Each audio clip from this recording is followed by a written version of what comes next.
Hello and welcome to the Play Review with me, Douglas Schatz. And me, Jodi Rylett.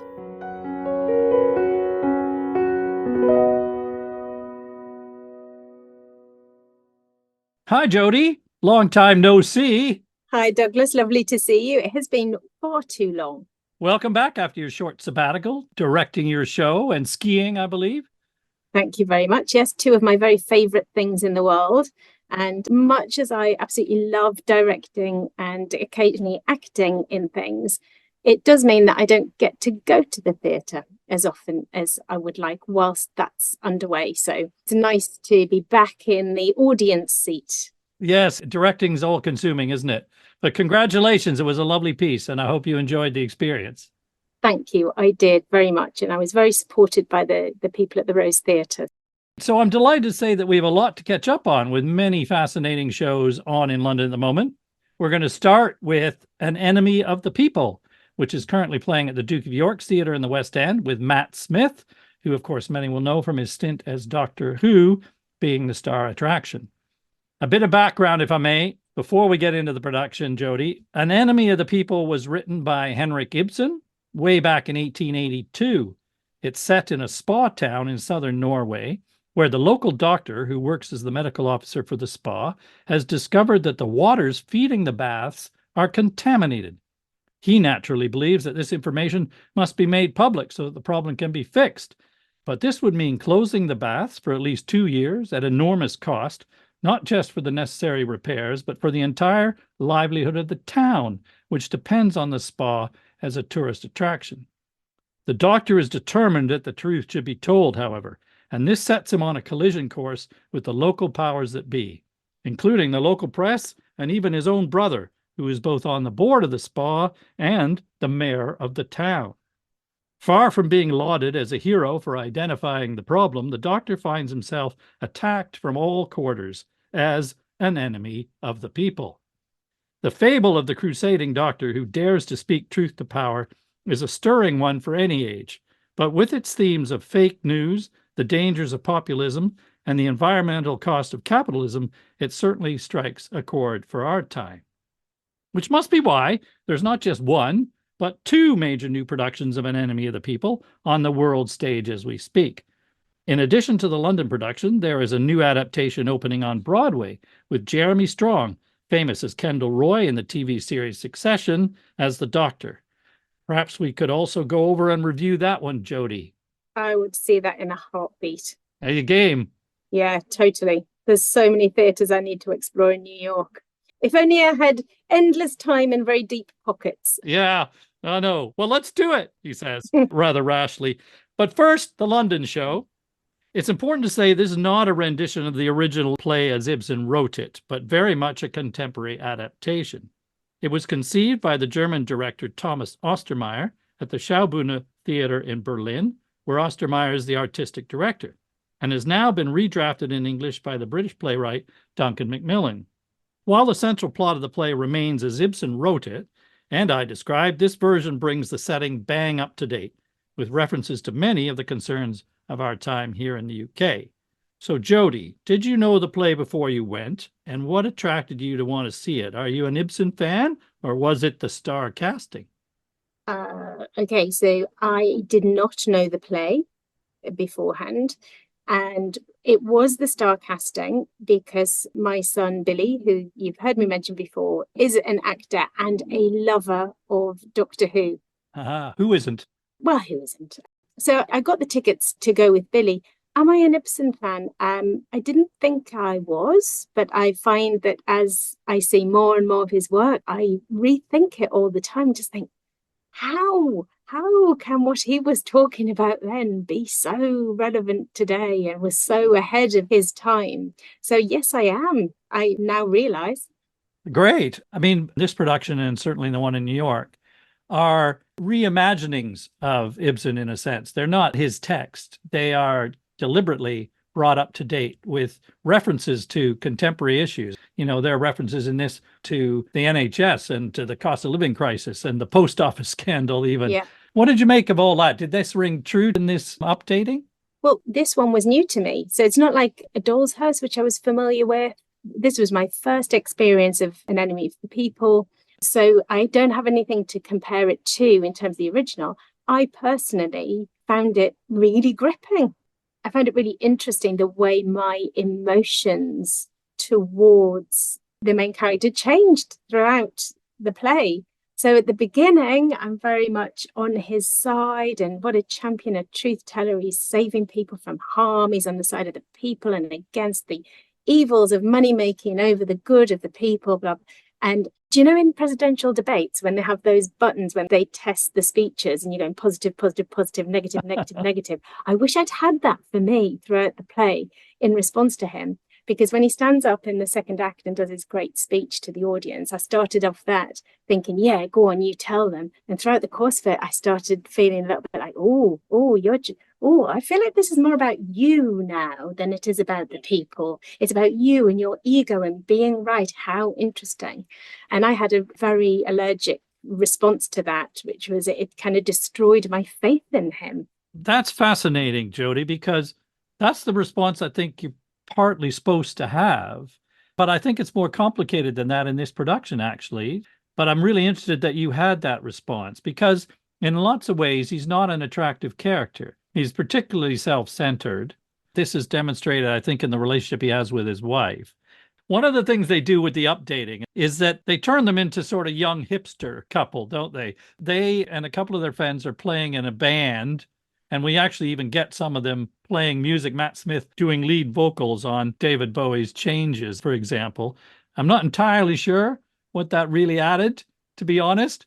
Same. It was entertaining enough, but I don't think it really added much to Ibsen's play per se. But what was interesting was to watch them as a couple, wasn't it? And how they interacted. Because the other thing they did, which is a change from the original, is they have a young baby. And of course, it's the mother who is left literally holding the baby most of the time while he's pursuing whatever idealistic campaign he has on at this point. Yeah, that's true. I mean, like you, the bit of the band and so on, had that been relevant later in the play, the band breaking up, it would have made more sense. As it was just kind of a cool way to open the show. But what it also did was say, this is a place, this is a home that's got lots of people coming and going. It's an open house. You never know who's going to be at the table. There's all sorts of heated debate. It had a very commune kind of a feel to it. And then very interestingly, whenever you read about those sort of hippie type communes in the 60s, it was all great for the guys. They were getting all their free love, etc., and no responsibilities. And the women were the ones holding the babies and carrying the chores. Yeah, doing the washing up and the laundry. And in fact, there's a lovely little scene, isn't there, with the laundry where he's folding the laundry from the laundry basket, but he's doing it badly because he's obviously paying no attention and doesn't do it very often. And she basically has to redo the whole thing, which is a shorthand signal, clearly, of what's really going on in their domestic relationship. Yeah, I thought that was brilliantly done, because the way that they did it, neither of them even particularly commented upon that. She just did it. This is how we have to roll, because he's on a one. He's talking about something else. It's easier if I just do it. And I'm exhausted from dealing with this kid in this house full of people all the time. I'm not going to take him on. This is how it is. Basically, they signal that they are sort of alternative lifestyle, and certainly alternative to his brother, who is the mayor and who wears a suit and is particularly stuck up, of course, and represents the powers of the establishment. He's on the board of the spa and all that sort of thing. And of course, if we talk about the sets, again, there's this sort of alternative suggestion, because blackboards serve as the walls that are covered in chalked graffiti. And then at one point, these are whitewashed by the cast, literally. Yeah, a little bit too literally, to be fair. It wasn't very subtle, was it? No, not too subtle a symbol of the suppression of Stockman as the truth teller. There we are. But I still liked it. Yeah, directors are allowed to do these things. What about the performances? Let's talk about Matt Smith as Dr. Stockman. What did you make of him? I just always find him a phenomenally compelling watch.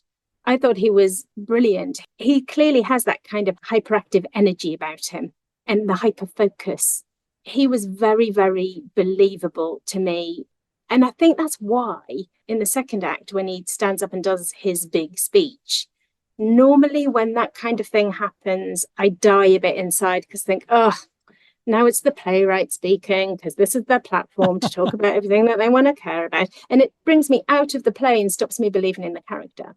But it's testament to the way that he does it and to the way the character is set up, that it does feel like it's coming out of the mouth of Stockman and not out of the mouth of Matt Smith or out of the mouth of the playwright making their current day point about the NHS or whatever. All those points were being made, but it felt consistent with the character. So I just always think he's a great watch with phenomenal energy and presence. And every time he's on stage, it's alive. I thought he was very good in the first half. It was quite laid back, actually, as an attractive, generous, open-hearted kind of character. He was cool. Yeah, he's enthusiastic, idealistic, but also, as we've said, frustratingly impractical and somewhat annoying to live with. Yeah, I totally believed that. He sold that 100%. And then in the second half, he really takes off. He delivers this speech, which is a set piece of sorts in the original, updated, of course, as we've said, for this production. It's a rousing rant, isn't it? It's just a scorching speech, and he delivers it with real passion and tears into the failures of our age. It's electrifying. And it's interesting, this, because are you supposed to like what he's saying or not, is one of the questions that comes up in reviewing this production and the play itself. Because what happens, just to set the scene, is that he had hoped that the local newspaper would publish his article about the spa waters, but the newspaper loses their nerve, and he decides to call a public meeting where he'll tell the people the truth. However, at the meeting, his brother, the mayor, and the newspaper printer want to shut him down and prevent him from speaking about the spa. And in a fit of frustration, he launches into this tirade against everything and everybody, including insulting his public audience, calling the masses too stupid to be allowed the power to govern, advocating that only a few superior beings should be political leaders. It's actually, in the original, and to some degree in this, a speech full of very questionable political attitudes. And his attack on the people results in the original play in their turning on him to hound him out of town. Now, in this version, what was interesting, I don't know what the day you were there, but his speech was greeted by cheers from this audience. So what was going on there? You weren't cheering, but there were a lot of people who were. Well, it felt like it at the beginning. He made some points at the beginning and there were some weeps and cheers in the audience. It petered out. And that was when he'd said, put the house lights up and we're invited in. Suddenly we become the town hall audience, which I found quite thrilling. And these tech team all in black appear with roving mics. Oh, people were desperate to take to the mic. I was really surprised by how fluent the people in the audience were in their questioning/posturing. It was a complete mess in the sense that it was all sorts of people getting on their soapbox and spouting about whatever grievance they had or whatever they picked up from Matt Smith's speech, which covers so many of the ills of our age that there was something in there for everybody. Yeah, ours was the same. Ours was a mess in that regard as well. It's the classic. Nobody ever responds to the person on the stage. It's like, I've got a mic, I've got a platform. I'm going to give you my anti-vaxxing speech. I really liked it, though. I liked my uneasiness and I liked the uneasiness I was seeing on stage. What it did do, as you say, is put us in the position of that public audience at the public meeting in the original play.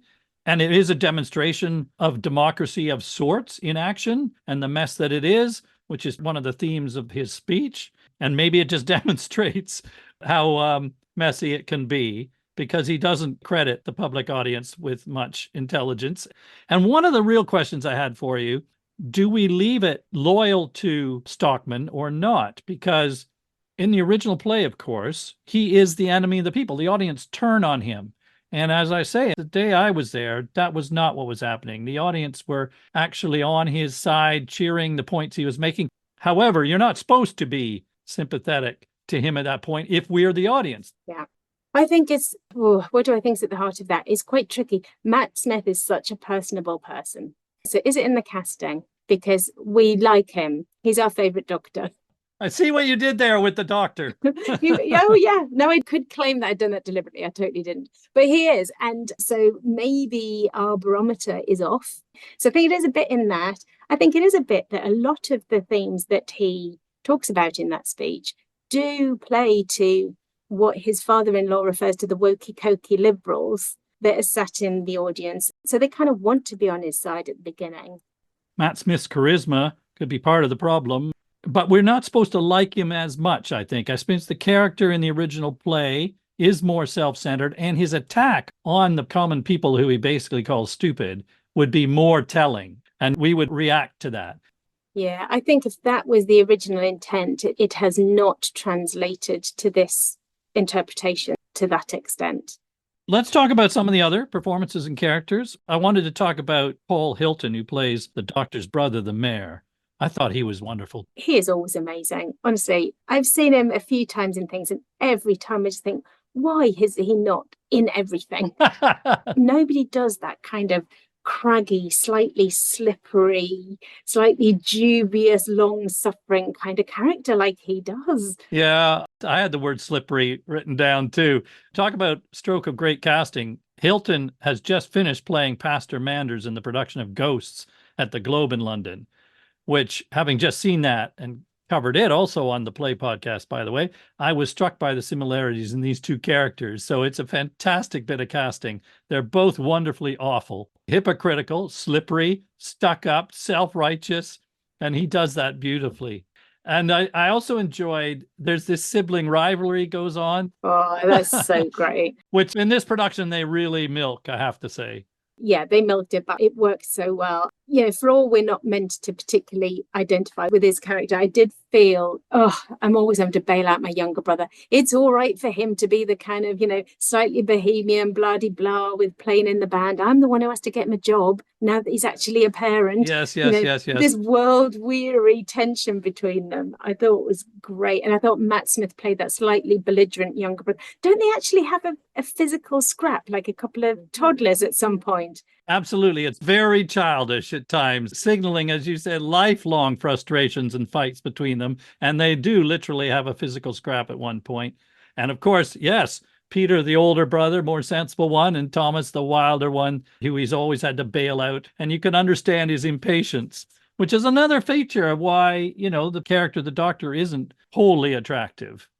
We talked a little bit about the doctor's wife, Katerina, Jessica Brown Finley, who I like as an actress. And there were some nice touches, but overall, it's a somewhat thankless role, I thought, isn't it? I was just going to say, she didn't have much to do, did she? Which is unusual, you think, for Ibsen, when women are normally at the centre, aren't they? So often at the centre, and they drive the story and the narrative.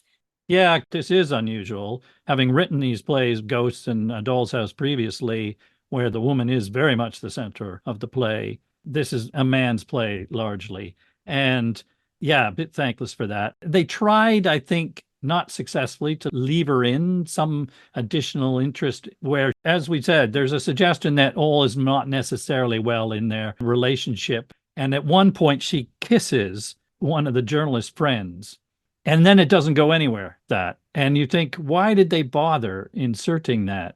It resurfaces slightly later, not that their relationship develops any further, but Stockman refers to it. I did feel like it came out of nowhere, although I did believe that Billing's character has probably long been in love with her. It's Hofstad, isn't it?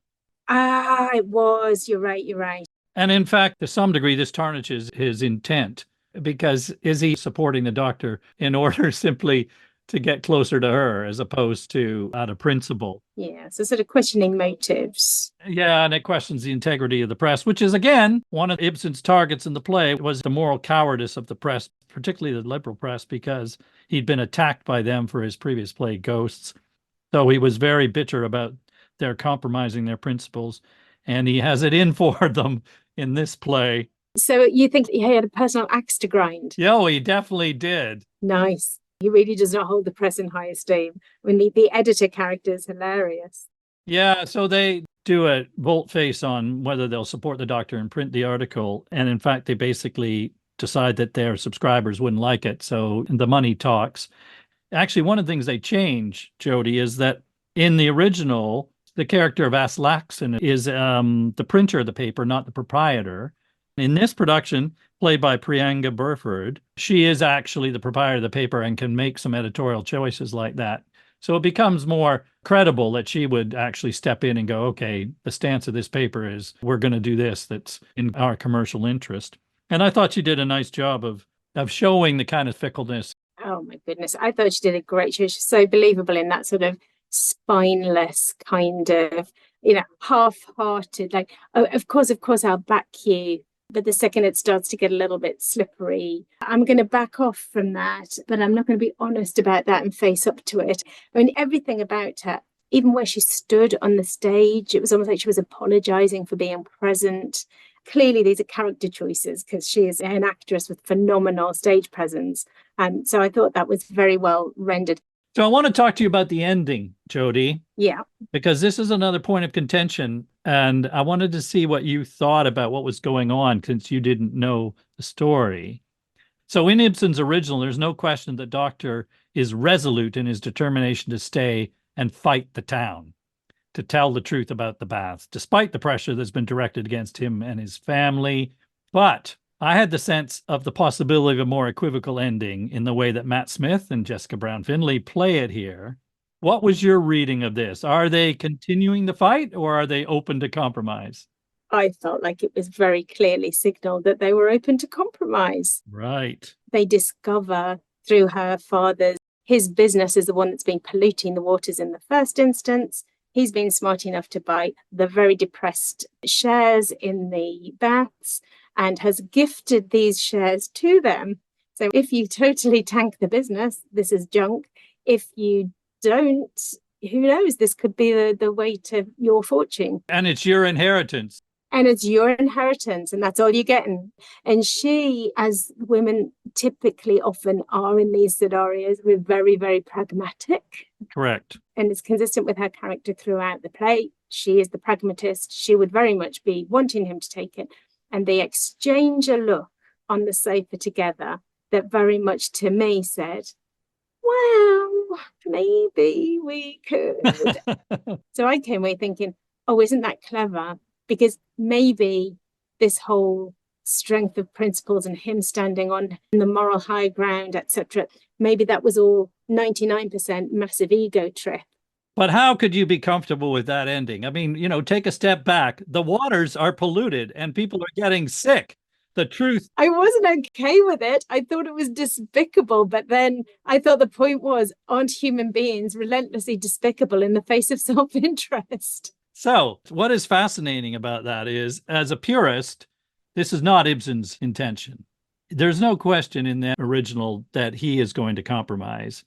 He represents the truth teller who's willing to stand up against the world, whatever the cost. And there's a huge cost. They've been fired from their jobs. His wife is conscious of the financial realities and is pragmatic and may steer him in a direction of trying to make peace of some kind, particularly as it's her father, of course, who's implicated. But he resists. There's no question he resists in the original. So what are we to make of the fact that in our age, this is the character who we present? Is it that we can't accept such an incorruptible figure? This is the sad conclusion of our time. Everybody has their price. See, that's quite interesting because there's something not heroic about blindly pursuing your own truth, your own set of beliefs, irrespective of the collateral damage that it may cause. That's true. And there's a lot to balance. And clearly the health of people is absolutely number one priority. People also not being able to put bread on the table and put a roof over their heads and earn a living is also a big priority. And it's been a perennial issue through the ages as the industrial world has declined and so on in lots of ways. It's complicated. So for me, I kind of like the idea that the zealot doesn't necessarily get seen as some superhero in a big cape, but is complicated. It is complicated, and he's definitely a very flawed character if he is a hero. I agree. And you made a good argument, certainly about the economic impact on the town. And so some form of compromise in terms of how they plan the repairs and minimize the damage and all that maybe is part of it. But Ibsen was actually a bit more black and white. He had points he wanted to make back when he wrote the play. And we haven't mentioned the environmental resonance. We have the actual issue at the center of the story, which is the polluting of the waters. We don't have to think very hard about the sewage being dumped into our rivers and seas. And all of that represents that cost that has to be paid for climate change, for example. So it's surprisingly relevant. I would definitely recommend seeing this show. Would you not? Yeah, definitely. I would definitely recommend it. It was thrilling to me as somebody who didn't know it. As you say, it's a highly stimulating piece of theater. Purists may quibble a bit about some of the interpretation which we've touched on, but it's introducing Ibsen to lots of people in a relevant way and raises all sorts of pertinent questions about truth and power and populism and the environment, etc., for our world. So, yeah, definitely worth seeing. An Enemy of the People continues at the Duke of York's Theatre until the 13th of April. And I can't resist a few plugs. If you'd like to hear more about Ibsen's An Enemy of the People, tune in to my full-length discussion about the play on the Play podcast with Ibsen expert Kirsten Shepherd-Barr. And if you can't get enough Ibsen, even with that, there are also episodes of the Play podcast on Ghosts and a Doll's House. That's it for the plugs. Thanks very much, Jodi, for a great conversation. Thanks, everyone, to listening to another Play Review. We'll see you next time. Bye. See you next time. Bye.